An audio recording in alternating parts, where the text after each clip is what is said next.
Alright guys, today we'll watch this video by Ray, so definitely go and check out his channel. If you've been on the internet at all in the last couple of months, you've probably heard of ChatGPT. ChatGPT is an AI that has an answer to every question, such as how to get blood out of your carpet, how to hide a body, what to do if the police find a body in your backyard. Well, ChatGPT and Cloudy and other chatbots are just they've been around for a very long time, to be honest. It's not just an AI, and it's not just a high complexity model or generative model. It's been there for a very long time, but this is one of the first commercial used ones. So yeah, that's something.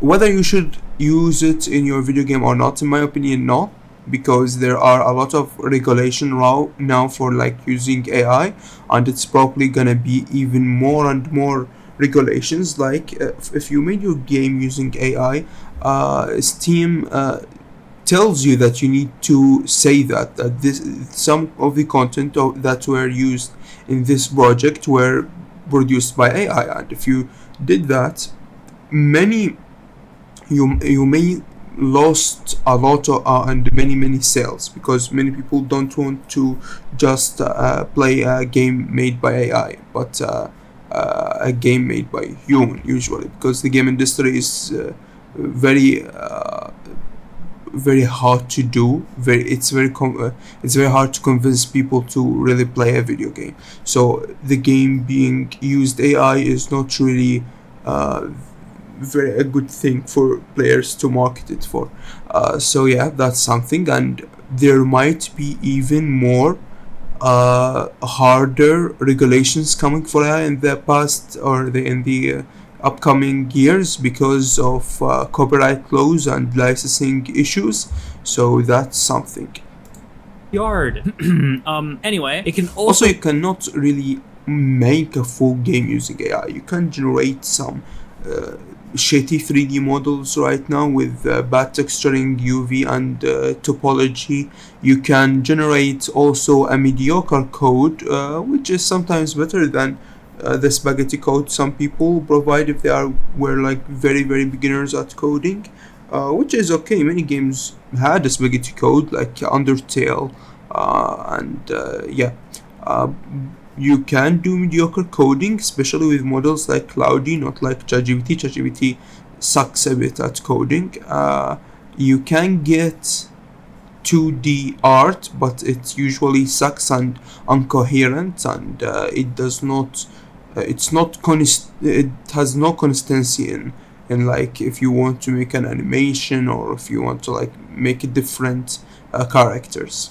the right code for you. Somehow better than I can, if you can believe that. So today I'm gonna make a game, but the AI will come up with all of the ideas and write all of the code and do pretty much everything else. That's not making a full game.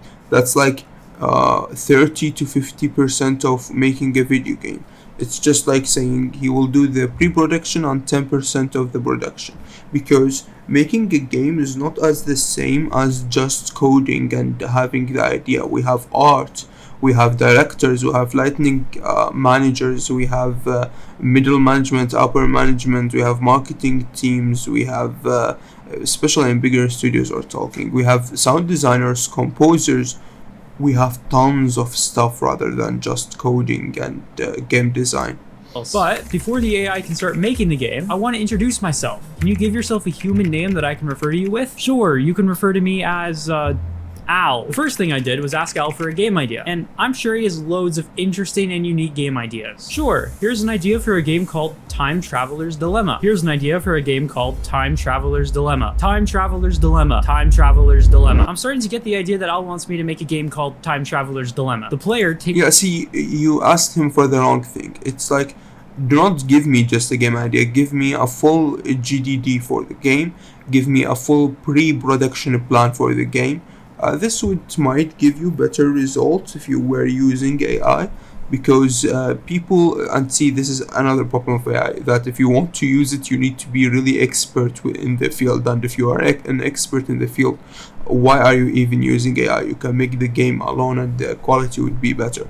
So you cannot just tell him, make me a game idea. That's nothing real in the production. we might start with a GDD and a pre-production plan. That would be better.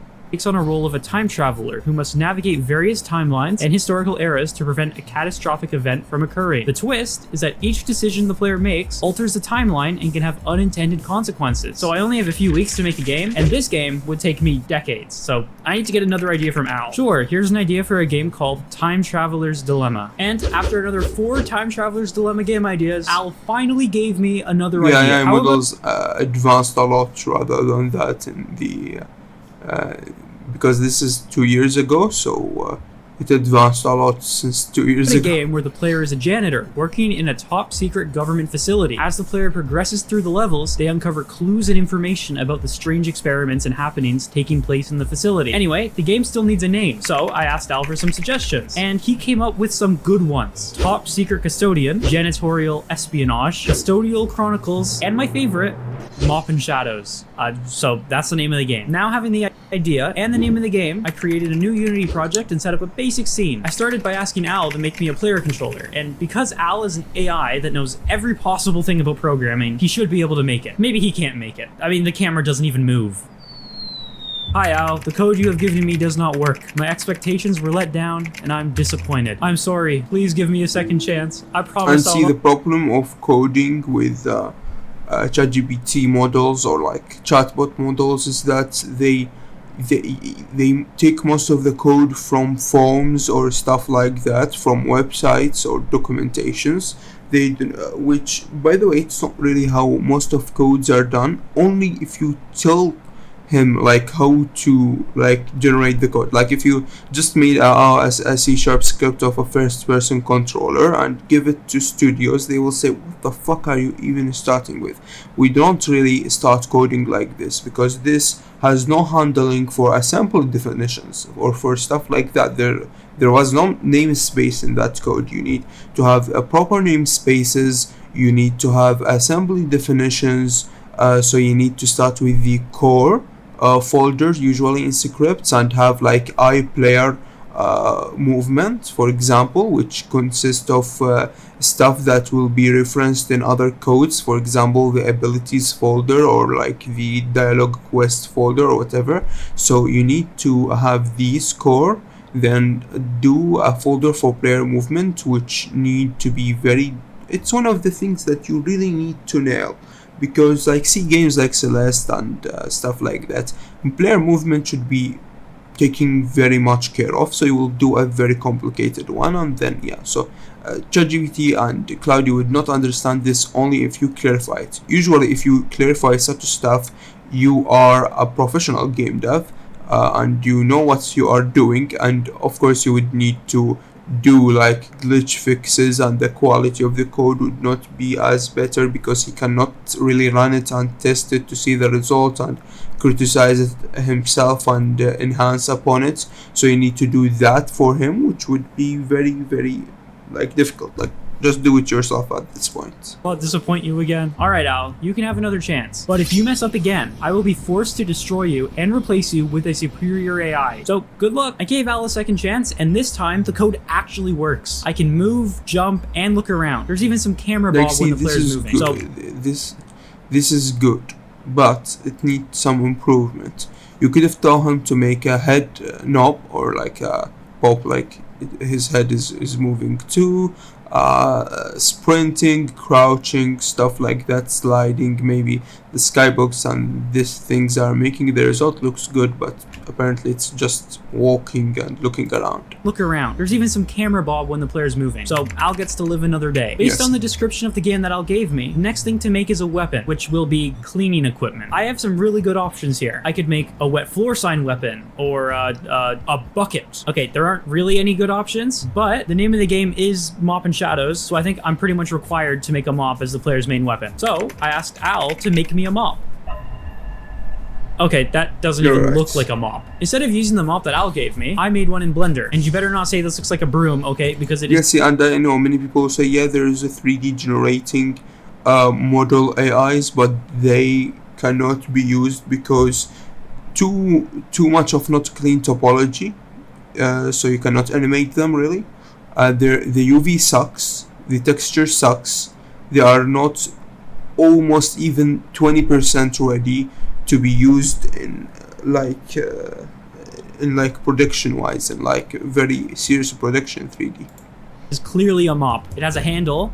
So yeah, it's a mop. Then I had Al add some sway and bob to the mop, and believe it or not, it didn't work too well the first time. So I found this video on weapon sway and basically just asked Al to steal the code, which he didn't really seem to have a problem with, and apparently stealing works because the new code Al gave me works perfectly. I mean, just look at how smooth those animations are, especially this attack animation I made. It is incredibly smooth, as long as you don't see it from behind. But what's the point of an attack animation if there's nothing to attack? And you need to fix that, by the way, because if you had such problems from the beginning, you will have problems with, like, if you wanted to add a mirror or stuff like that in the game. So keeping such glitches inside and just neglecting them would just make your bug fixes list way bigger, and that list will suck a lot, especially after like releasing the game. Asked Al to come up with an enemy for the game. Meet the facility guard. This enemy is a highly trained security guard who is tasked with maintaining the order and security of the facility. So here's the facility guard. For some reason, his face just started flickering, so I performed some simple surgery and replaced his entire body with a new one. And boom, issue fixed. So now I have a completely functional enemy that works exactly as I want it to. The only thing the enemy can't do is explode. So I added an explosion effect that'll play when the guard hits a wall. There'll be That's arms. nice. People want to destroy things in video games, so always add destructibles, ragdolls, and stuff like that.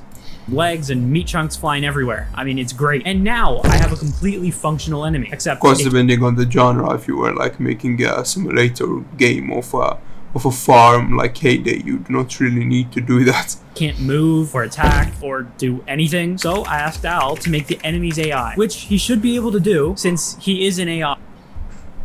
This is a very hard thing to do using ChatGPT, because anime AI is one of the most hard things to do in coding in general, because you can like code the simple anime AI, but a complicated anime AI with behavior trees and stuff like that could be very, very complicated. Many people, even with using third party assets and stuff like that and their own code, have problems in 3D anime AI, because now you're gonna like start doing a very, very hard job, because you need to look like for the visuals, for stuff like that, for like matching animation with the script, doing multiple animations for multiple states, like getting hit and stuff like that, and they should work fluently even with the code and the states that you already coded. You also need to look at like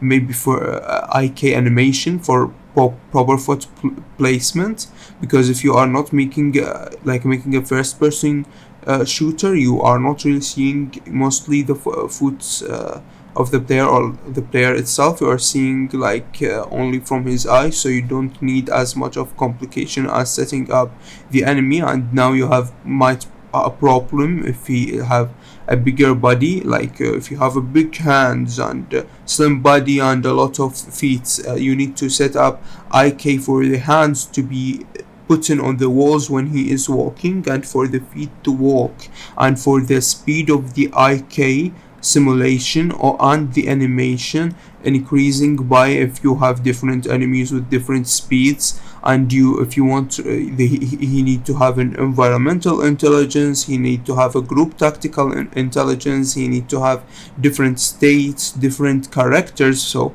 this enemy sometimes is aggressive, but sometimes he is calm, sometimes he's like this, sometimes he's like this.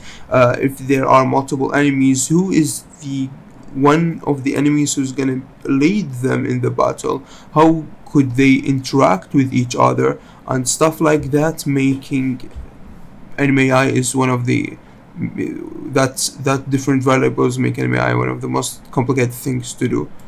I guess this kind of works. I mean, the enemy is following me, which is a plus. To fix the issue, I gave the enemy some animations, and it actually looks good. I mean, just look at that flawless foot animation. But the guard is still defenseless, so I modeled a gun in Blender and asked Al for some code to make the gun shoot. And Al did such a good job that the bullets are able to predict the location of the gun and shoot from a position that the gun isn't even at yet. Truly amazing programming from Al. Let's give him a round of applause.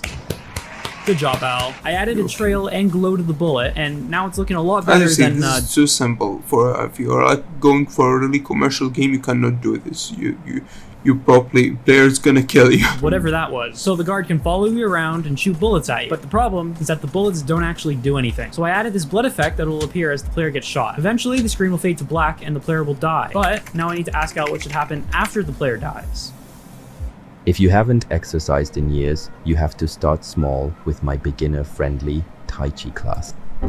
I guess nothing happens when the player dies, which means no respawning, no restarting the game. So if you die, the game's pretty much just over. So you better not die. And now that means the facility guard is done. I'm pretty proud of Al for making such a perfect and functional enemy for the game. The next part of the game's description says, as the player progresses through the levels, they uncover clues and information about the strange experiments and happenings taking place in the facility. So I asked Al to give me an experiment to make for the game. How about an experiment where prisoners of the facility are turned into guns with the use of a machine? Well, that's definitely an idea. I made a model in Blender that I think looks like a machine that turns people into guns. I didn't really have any reference, so I did my best. There's a compartment in the middle of the machine with a pedestal that will hold the gun, and of course, a tube to suck the prisoner into the machine. The only problem is that I don't have a prisoner yet, so instead of making one, I'm gonna make the machine suck up a facility guard, and hopefully it'll still work when I finally decide to make a prisoner. But the guard needs to be under the tube to be sucked into the machine, and the chances of that happening are like 1 in a billion, unless you're me. Then it's pretty easy. So I asked Al to make a quick grab system so I can drag the guard over to the machine. And there might still be a few issues, but overall I would say it works. I don't think that's very good for your spine. There's also some advanced movement mechanics you can take advantage of when dragging the guard. And I'm sure Al purposely added this to the game, and this isn't a bug. Then I got Al to add the functionality for the machine. And there might also be some issues with this, but I don't think anyone will notice. The machine to cover up is the too issue, I added small, some by the particle way. effects, and that seemed to fix the problem. What the? And now, the player can pick up a gun created from the dead corpse of a guard that was sucked into a machine. It doesn't really make sense, but that's what Al wants, so that's what I'm doing. And after the player's picked up the gun, they can do nothing because the gun doesn't work. This is because the code for the guard's gun won't work with the player's gun. So I need to ask Al to remake all of the code for the player gun and pray that Al can just slightly adjust the code to work for the player. I don't know, something tells me it's not gonna work. You know, I was actually expecting this to be worse. This isn't that bad. And with the gun finished, I can start making the first level of the game. All I need to do is ask Al. Also, making a full FPS framework is very hard to do in video game industry because it has many stuff that need to be scalable. If you want to like add more guns and stuff like that, you really need to make it very scalable and better than just a gun that works with the camera movements. How the game should start. Because the player is a janitor, they should start the game by cleaning up various rooms within the facility. Okay, sounds a little boring. Hopefully it gets a little more interesting in the next part. Eventually, the player will come across a room and see a facility guard turning a prisoner into a gun with the use of a machine. Okay, that's definitely more interesting. How does an AI even come up with this? I'll start by making the most compelling part of the game, the cleaning. I made the rooms that the player will need to clean, and they turned out great. Just look at that detail. Truly amazing. To tell the player what rooms to clean, I made a note that says, if you don't subscribe right now, I will find where you live and hire an attack gorilla from the dark web to beat you up.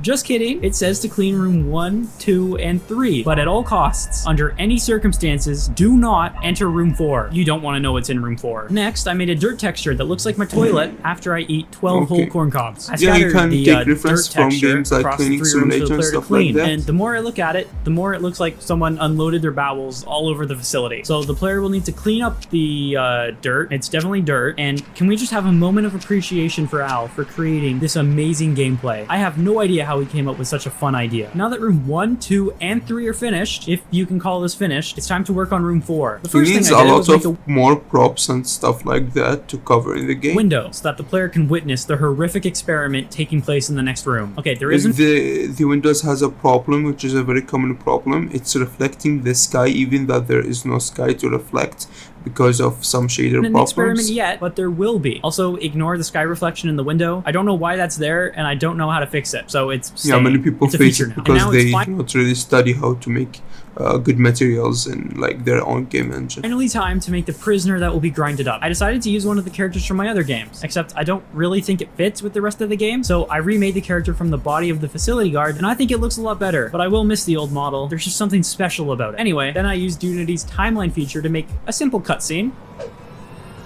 By the way, Unity timeline feature is very not finished and need a lot of modification and tools to really be useful to be used in the like making a video game, a full commercial video game. That's why many people like Unreal Engine, because its own cinematic framework is way better than Unity are. So usually in Unity you really need to do a lot of work to nail a good cinematic scene. So you need properly to make tools to be added on the Unity animation timeline system. I don't know about you, but I'm going to be sleeping with my lights on for the next 2 weeks after seeing that. After the player watches He might need to add a script of look at or stuff experiment, like that. what should happen next? The player should enter the experiment room and investigate the experiment. Yeah, because that's what a janitor should do if they witness a murder. How should the player enter the experiment room? The player can enter the experiment room through a vent that connects the two rooms. So I made a vent that'll let the player enter the experiment room, but I think Al forgot that the player can't crouch, so it is physically impossible to enter the vent. To get around this, I quickly had Al make a crouch function for the player, and yeah, I don't think it works. Now the player can use the vent to enter the experiment room and then use their mop to kill the facility guard. But then what? The story can continue when the player uses the facility guard to make a gun. The player can then use the gun to break down a door that leads to a new room. In this room, the player should have to fight the facility guards before reaching the end of the level. So I made a door in the side of the wall. Just wanted to point that out in case you missed it. It can be pretty hard to spot. So once you grind up the guard and get a gun from the machine, you can shoot down the door like an American who thinks the zombie apocalypse is finally here and they need to protect their canned goods. If you thought that joke was bad, it's because Al wrote it. He's a comedic genius. Past the door, I added a hallway with a few facility guards. And if the player somehow gets past this impossible obstacle, they will reach the exit. It's a very pretty bad like stuff for a gun Player mechanic. goes through the exit, nothing happens. But that's where Al steps in. What should happen when the player enters the exit? When the player enters the exit, the screen should fade to black. Alright, well, I guess that's the ending for the game. Can we give another round of applause for Al for this ending? I mean, this is art. Well, I hope you enjoyed. If you want to Yeah, see so me again, even after 2 years, AI still didn't advance a lot to make a very big commercial games. By the way, check out Roy's channel, guys. It's a very amazing video.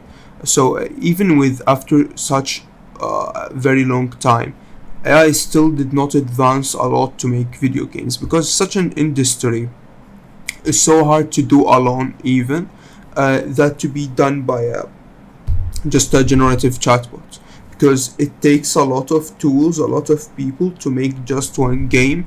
We're talking about even not an accessible ready game, like something that need to be done for multiple accessibility people with who wants inverted controls or colorblind, or some people need multilingual support. So we're talking just a game without no accessibility options, no unique stuff. It takes a lot of work and a lot of people. So unfortunately, you cannot use AI if you really want to do, and it's fortunate because most of AIs, for many people who want to make the game themselves, because most of AI break like licensing stuff and copyright stuff. So that's why people are trying to see hybrid approaches to like at least mark the thing that is made by AI, because you know it's not the best thing ever. So yeah, I don't advise you to use AI ever in trying to make your own video game. It's very not complete and not that much of a useful tool, and you need to disclose it now, which could reduce your sales. So yeah, amazing video by Ray. Thanks for watching and see you in the next episode.